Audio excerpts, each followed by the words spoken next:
السلام عليكم ورحمة الله تعالى وبركاته. إخواني وأخواتي، كنتمنى تكونوا بخير وعلى خير إن شاء الله. يلقاكم هذا الفيديو بصحة جيدة وأحوالكم طيبة، وكنقول لكم مرحبا بكم في مطبخ أسماء ومختارات. مرحبا بالجميع، الناس الجداد مرحبا بكم، اللي باقي ما دارش ابوني مرحبا ديروا ابوني وفعلوا الجرس باش يوصلكم كل جديد. وغادي نبداو ان شاء الله الوصفه ديال اليوم. الوصفه ديالنا اللي هي المسمن غادي نصايبوه ان شاء الله بواحد العماره اللي كتجي لذيذه، وغنبداو على بركه الله. بسم الله. هنا عندي زلافه ديال الفينو وعندي 3 زلايف ديال الفرص، غادي نخلطهم بعد ما غربلتهم. ودابا غادي نبداو نديرو الماء.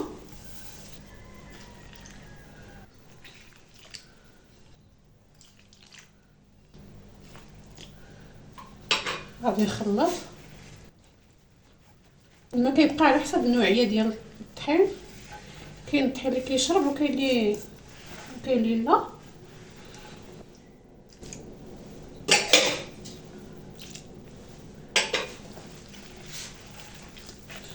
بالنسبه للعجينه ديال المسمن ما خاصهاش تجي جاريه.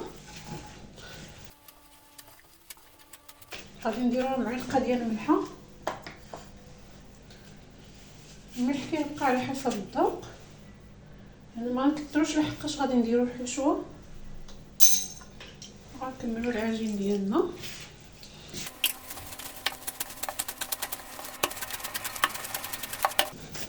ما نحتاجوش نعجنوها بزاف لحقاش غادي نخليوها ترتاح. غير كنحيدو داك الدقيق، يعني كنتاكدوا بان العجين ديالنا كله فيه يعني الماء. غادي نخليوه يرتاح واحد 5 دقائق ونعاودو نرجعو نجمعوه. من بعد غادي نخليوه يرتاح واحد 5 دقائق واحده اخرى. ومن بعد باش غادي نديرو الكويرات، غنغطيه بشي بلاستيك ولا سلوفان. نخليه هكا، ماشي ضروري نديرو عليه شي منديل لحقاش ما فيهش الخميره اللي نقولوا خاصو يخمر. وغادي نخليوه يرتاح واحد 5 دقائق ونعاودو نرجع معكم ان شاء الله. هكا بعد ما ارتاح واحد 6 دقائق هكا غادي نعاود نجمع العجينه. كتشوفوا راه كتولي مطاطيه. نجمعها بهذه الطريقه هذه اولا هكا، وغادي نخليها ترتاح واحد 5 دقائق واحده اخرى وغادي نرجع نقرصها. بعد ما خليته يرتاح واحد 5 دقائق غادي نبدا نقرص فيه. هنا عندي الزيت، يعني زيت المائده. هنا عندي الصينيه اللي دهنتها بشويه ديال الزيت. غادي نبداو نقرصو في المسمن ديالنا. بسم الله. نديرو صغيورين واحد شويه.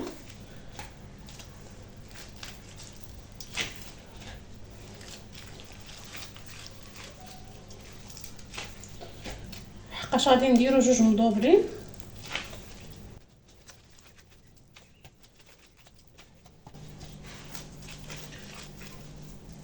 وغادي نكملوا التقراص ديال العجين ديالنا ونتلاقاو ان شاء الله. بعد ما انتهيت غطيتهم بالبلاستيك. غادي نخليهم حتى غادي يطلقوا مزيان، يعني هكاك واحد نص ساعه على الاقل. ودابا غادي نحضروا الحشوه.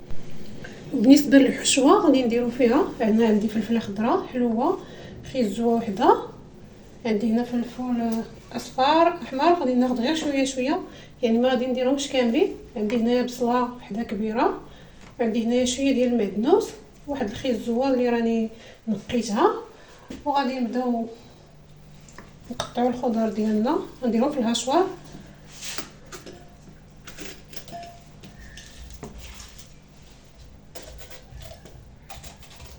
غناخذ غير النص. وهنا الخضر كنديرهم في الهشوار، كتجي يعني عمليه هاد الهشوار هذه يعني صراحه زوينه.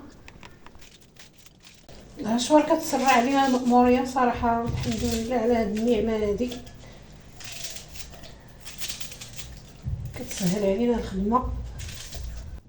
واللي مازال ما شراش الهشوار يعني تسرع تاخدها قبل ما يدخل شهر رمضان. الله يدخل علينا وعليكم بالصحه والسلامه. نهشي هاد الخضر واحد شويه قبل ما نزيد عليهم الزيتون مقطع.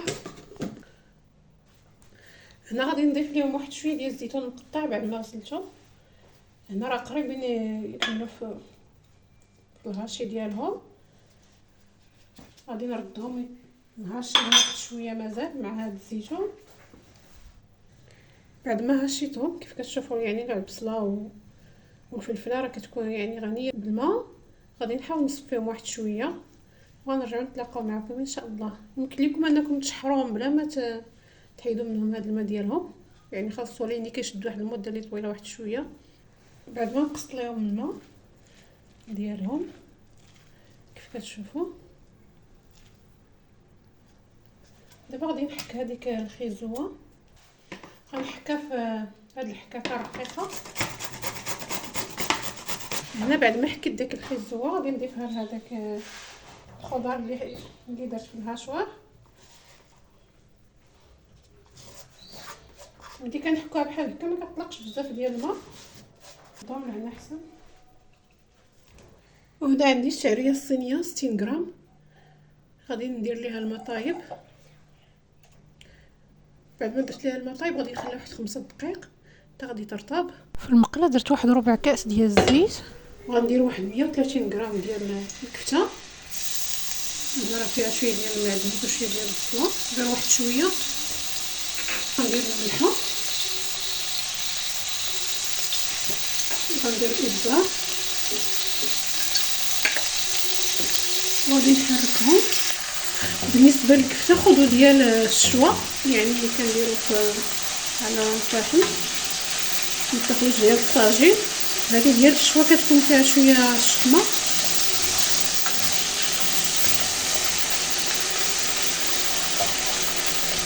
وبالنسبه لهاد البصله وهاد الربيع راه ماشي ضروري يكون فيها، حقاش عندنا الربيع عندنا المعدنوس في الخضار اللي غنديرو. دابا غادي نضيف هذاك الخضر اللي هشيت، هذاك الخيز اللي حكيت، نحركهم مزيان وغادي نغطي عليهم حتى غادي يهبطوا واحد شويه.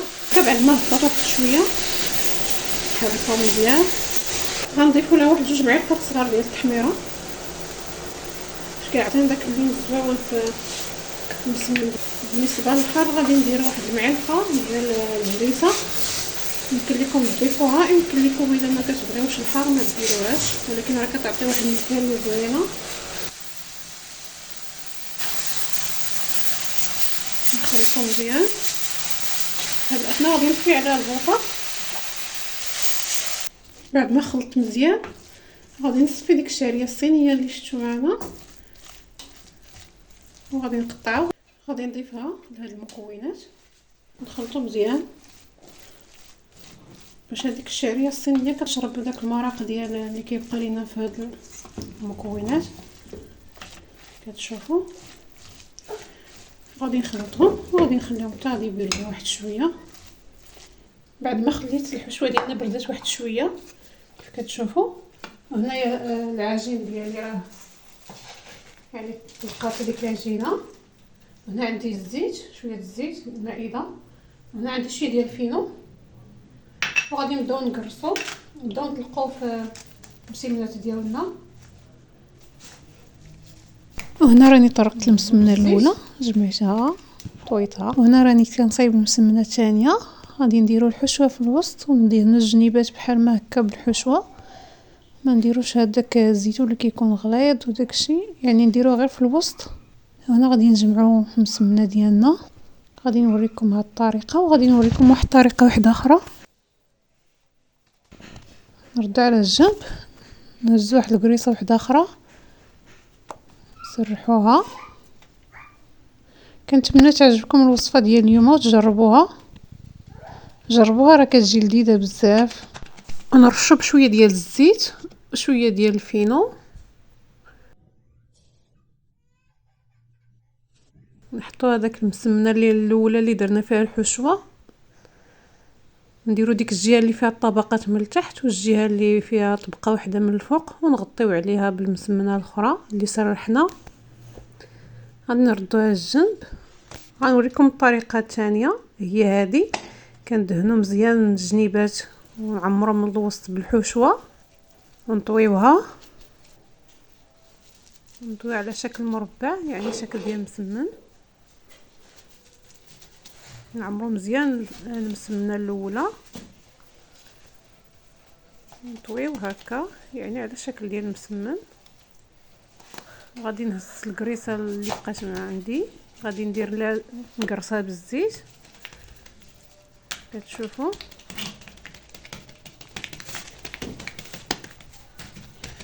وخلينا نديرو هكا يعني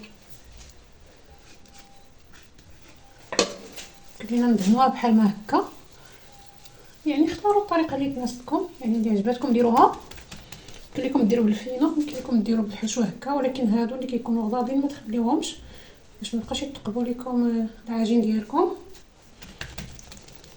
ودابا غادي نحطوا السمنه ديالنا كما كنقول لكم. الجهه اللي كتكون رقيقه كتكون من الفوق باش كنغطيو عليها.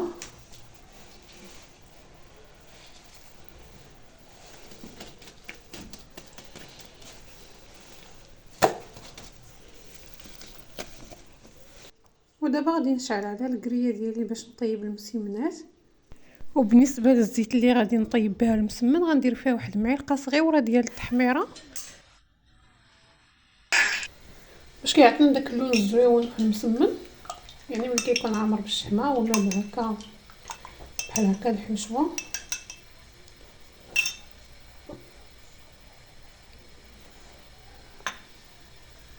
الكريه ديالي راه سخنات، غادي نبداو نقرصو. غنسبقوا هادوك اللي سبقنا في الاول.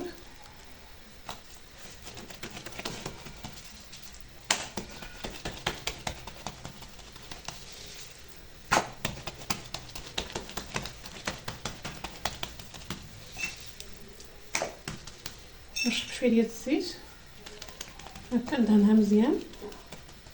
هاد الجايد غادي نحط على الكريه الاولى اللي مدهونه.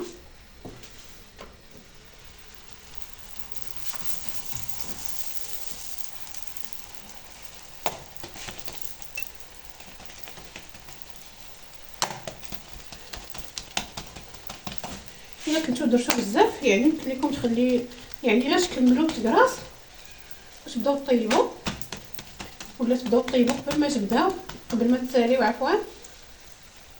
الا كان عندكم قلال تخليوهم يرتاحوا واحد شويه، واحد 5 دقائق ماشي بزاف، لحقاش ملي كيرتاحوا حيت نقرصوهم هذيك المده راه كافيه.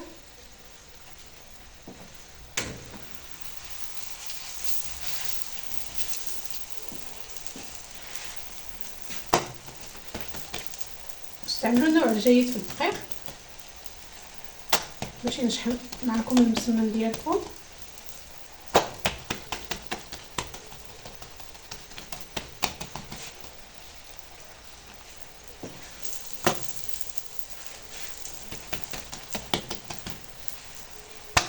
وكنشكركم بزاف على المشاهده. شكرا بزاف. كنتمنى لكم التوفيق في حياتكم ان شاء الله.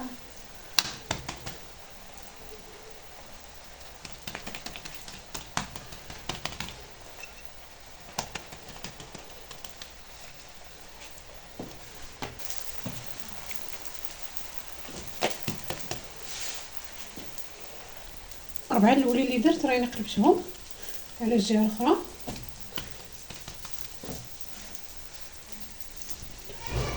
غادي نرشهم بشويه ديال الزيت.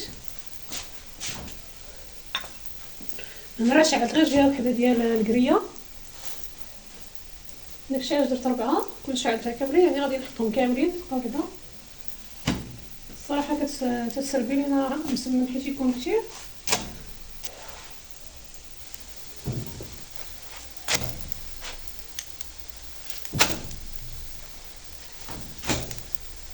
وغادي نكملوا المسمن ديالنا ونتلاقاو ان شاء الله بعد ما طابوا المسمنات ديالنا.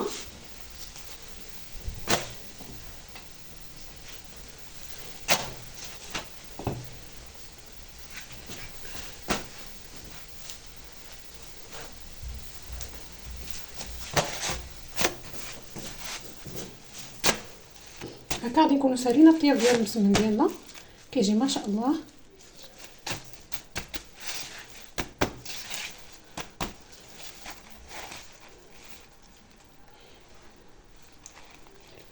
كتشوفوا من الداخل ما شاء الله، راه كيجي لذيذ. جربوه.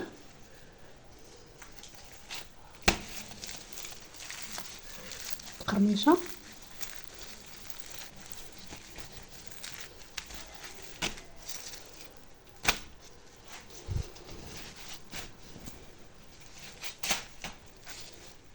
قدموه. شي كاس ديال اتاي تيجي مع هكا الملح، شي حاجه اللي زوينه. باش تجبدوا هاد الوصفه هادي راه كتجي لذيذه. كنتمنى تنال الاعجاب ديالكم وتجربوها. وكنقول لكم شكرا بزاف على المشاهده، وما تنسوناش من اللايك ديالكم وبارطاجيو القناه مع الاهل والاحباب. وما تنسوناش من لي كومونتير اللي كتزيد تحفزنا. والناس الجداد مرحبا بكم ومرحبا بالجميع. اللي باقي ما دارش ابوني مرحبا بكم، ديروا ابوني وفعلوا الجرس باش يوصلكم كل جديد. ونتلاقاو في فيديو اخر ان شاء الله.